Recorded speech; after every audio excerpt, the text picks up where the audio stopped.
मतदारसंघातले मातब्बर नेते गिरीश महाजन असतील, खडसे असतील, एकमेकांवर आरोप प्रत्यारोप सुरू झालेले आहेत. कथित हनी ट्रॅप प्रकरणावरून खडसेंनी गिरीश महाजनांना टार्गेट केलंय. तुम्ही कसं पाहता या साऱ्या विषयाकडे? तुम्ही पहिला मुद्दा, मातब्बर नेते कोणाला म्हणतायत हे पहिले समजून घ्या. एकनाथ खडसे हा मातब्बर नेता होऊच शकत नाही. त्यांनी ज्या पद्धतीने आता हे वक्तव्य चालू केले आहेत, कुठलेही पुरावे नाहीत, तथ्यहीन बोलायचं.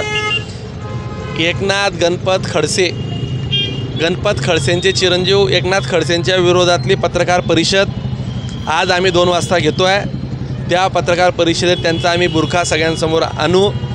ज्या पद्धतीने जिल्ह्याचं नाव बदनाम होतं आहे, ज्या पद्धतीने अर्ध्या अपुऱ्या माहितीच्या आधारे एकनाथ खडसे नेत्यांची बदनामी करता आहेत, त्या संदर्भात 2 वाजता पत्रकार परिषद घेतली आहे.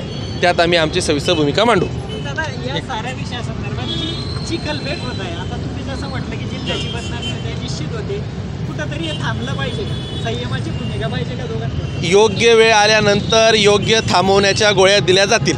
एकनाथ खडसे गिरीश महाजनांना टार्गेट का करत आहे नेमके? असं आहे की ते गिरीश महाजनांना टार्गेट यासाठी करत असतील, एक वैफल्यग्रस्तता त्यांच्यामध्ये दिसते. आता त्यांची बरोबरी ते करू शकत नाही. गिरीश महाजनांनी स्वतःचं नेतृत्व हे कामातून सिद्ध केलं आहे. सर्व महापालिका असतील, नगरपंचायती असतील, धुळे, जळगाव, नाशिक या सगळ्याच ठिकाणी त्यांनी एक हाती सत्ता मिळवली आहे. खडसेंना ते करता आलं नाही. मीपणाच्या अहंकारात त्यांची बरीच वर्षे त्यांनी घातलीत. हे मी केलं 40 वर्षे त्यांनी काम केलं. त्यांनी फक्त स्वतःसाठी आणि परिवारासाठीच काम केलं. पक्षासाठी कधीही ते झाले नाहीत. ते गेल्यापासून तुम्ही बघा, एक हाती सत्ता यायला सुरुवात झाली. ते जिथं गेले तिथली सगळी, ज्याला म्हणतो की सपाट पावले, असे ते खडसे आहेत. अगदी ग्रामपंचायत गेली, त्यांच्या गावात परिसरात त्यांना कुठेही पत राहिली नाही. एकनाथ खडसे हे कधीही पक्षाचे नव्हते, न झालेच नाही. ते फक्त परिवारासाठी, त्यांच्यात जर पक्षांतर्गत जर कोणी आडवं आलं, कायम त्यांना आडवं केलं. अशी अनेक उदाहरणं आपण पाहिली आहे. त्याच्यामुळे खडसेंच्या फार महत्त्व देण्याची गरज नाही. त्यांच्या आता एकंदरीत जी पद्धत आहे वागण्या बोलण्याची, त्याच्या संदर्भात आता आम्ही योग्य वेळ समाचार घेऊ. अलीकडच्या काळात त्यांनी जी हद केली, म्हणजे अगदी नेत्यांच्या खालच्या स्तरावर जाऊन बदनाम करायचं, त्यांच्या परिवारावर जायचं. बघा, तुम्ही जे सांगतायत अनेक दिवसापासून, तुम्हाला कोणी रोखलं? खरंच एकनाथराव खडसे त्यांच्या आईचं दूध पिले असतील, त्यांनी सगळे पुरावे जनतेसमोर आणावं. किती वर्ष तुम्ही असे खोटे आरोप कराल? एकनाथराव खडसेंनी त्यांच्या राजकीय आयुष्यात जेवढे आरोप केलेत, एकही आरोप एकनाथराव खडसे आजवर सिद्ध करू शकले नाहीत.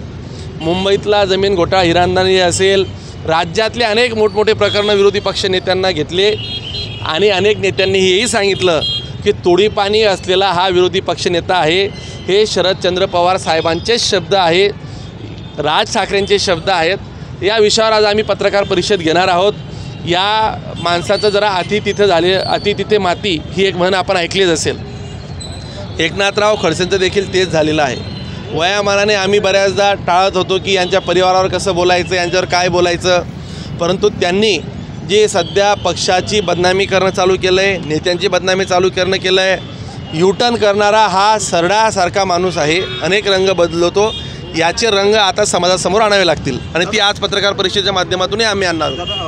मुख्यमंत्री म्हटले होते की हनी आहे ना ट्रॅप आहे, परंतु खडसेंचं असं म्हणणं आहे की जर हनी नाही आहे, ट्रॅप नाही आहे, तर मग प्रफुल्ल लोढाविरुद्ध हनी ट्रॅपचा गुन्हा कसा दाखल झाला आणि तोही 1 सोडून 3 बघा, प्रफुल्ल लोढाचं प्रकरण वेगळं दिसतंय आणि हनी ट्रॅप जे सांगताय, आता तुमच्याकडे सगळ्या हनी ट्रॅप झाला आहे असं एवढं म्हणताय, बोंबलताय, तर तुम्हाला जिथून माहिती मिळाली, जे पुरावे असतील ते मांडावं. काल अजितदादांनी सांगितलं कोणाचं हानी झालं आहे, कोणाचं ट्रॅप झालं आहे, तुम्ही मांडा ना. प्रफुल्ल लोढांच्या संदर्भात बघा, 17 वर्ष अल्पवयीन मुलीने तक्रार दिली आहे. तो हनी ट्रॅपचा प्रकार नसून तो बलात्काराचा प्रकार आहे. त्यांनी बलात्कार या संज्ञेमध्ये तो जातो आहे. 17 वर्षाची मुलगी हनी ट्रॅपमध्ये कशी इन्व्हॉल्व असेल, हा देखील एक विचार करण्याचा प्रश्न आहे. त्याच्यामुळे प्रफुल्ल लोढांचं प्रकरण हे वेगळं आहे आणि हे जे काही प्रकरण सांगताय हे कथोकल्पित प्रकरण दिसतं आहे. काही पुरावे असतील, जे काही लोक असतील त्यांना समोर आणा. तुम्हाला आवरलं कोणी आहे? तुम्ही अनेक दिवसापासून असे आरोप करताय. फक्त काहीतरी संसटना निर्माण करायची, काहीतरी सांगायचं. अरे आरोप तुमची जर जे मांडता आहेत, तुमच्याकडे काही तथ्य असतील तर सांगावा.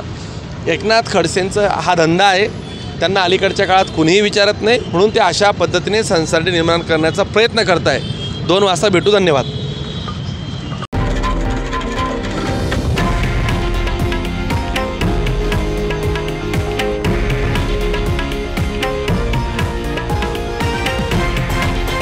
हे आहे देशातील नंबर 1 न्यूज नेटवर्क आणि आपण पाहत आहात TV9 मराठी, एकमेव.